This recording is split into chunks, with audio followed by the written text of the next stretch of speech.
Jobless Reincarnation, ReZero, Konosuba, Shield Hero, reincarnated as a slime. These are some of the biggest and most popular isekai, a genre that has absolutely exploded in the last 15 years, to the point that we now get 50 new ones every season. Here's the thing, all of them have one anime to thank for that, and that anime is Sword Art Online. Love it or hate it, SAO transformed the genre in a way no other anime has.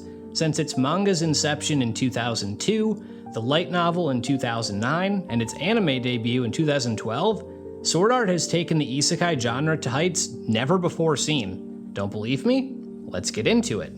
Every one of the anime I mentioned at the beginning of this video had their manga start in either 2012 or 2013, which just so happens to coincide with the debut of the SAO anime, which was massive at the time, and still is. It's not a shot at any of those anime, I'm not comparing the writing of each series or anything. They're all great in their own ways, even if Jobless is pervy as hell. But I have no doubt SAO set the stage for anime like those to take off. Everything about SAO is massive in scope. It's to this day one of the best-selling light novels of all time, and one of the first light novel adaptations that absolutely exploded as an anime, so I think it deserves credit on that front too. Yes, I know Haruhi was first. According to the titles listed on my anime list, the first 5 years after the SAO anime, the amount of isekai coming out was more than double what it was the 5 years preceding it. That number has only grown exponentially since then. How many isekai have you seen where the protagonist feels like a Kirito ripoff? It's not a small number. Honestly, I'd probably argue he's currently the most replicated character in anime. That alone kind of kills off the SAO isn't isekai argument, when its main character is the template for every new isekai protagonist out there. It's hard to deny the influence. So you're probably wondering, okay, what makes SAO so special then? There has to be a reason, right?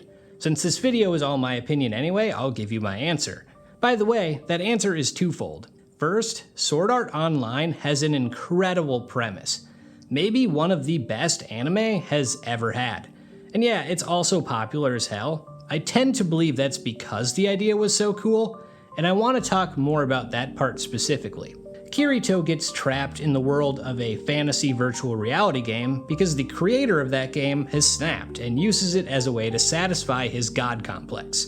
A world where the punishment for losing said game is death. You can't tell me that's not awesome. Hell, I had a friend who disappeared after Gears of War came out, so the premise is actually pretty relatable too.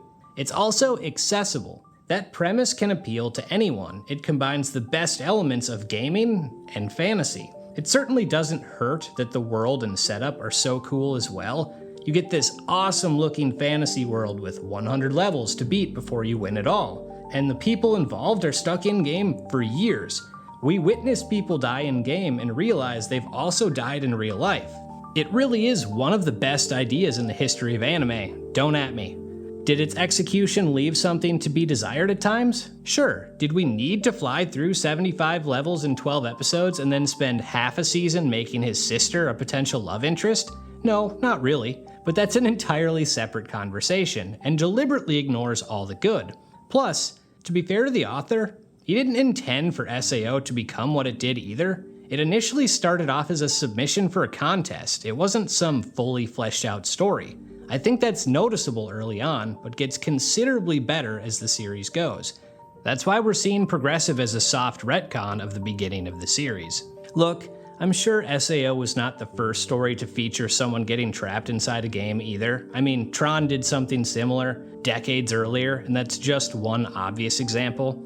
But SAO is one of the coolest tellings of it. Its popularity is confirmation of that, and it doesn't seem like a coincidence to me that as soon as it blew up, the isekai genre exploded. I certainly could be wrong, but where else would that influence have come from if not SAO? I'm open to different opinions on it if you have one. However, I did say my answer was twofold, so here's the other part that goes into it. The concept of SAO is super replicable. Send someone off somewhere, set up a cool new world, and add stakes. It's a remarkably easy formula to copy, but still make your own. Was it the first to do it? No. Was it one of the most influential? I'd argue yes. Again, Look at every anime I listed at the beginning of the video. They can all be broken down into those parts at their core. From there, they differ greatly, which is what makes those stories stand out, or in Shield Hero's case, used to stand out. But I digress. I know SAO gets a lot of hate, but I don't think its importance to the genre can be understated. In other words, you could say it's the anime isekai needed. With that, I'm out.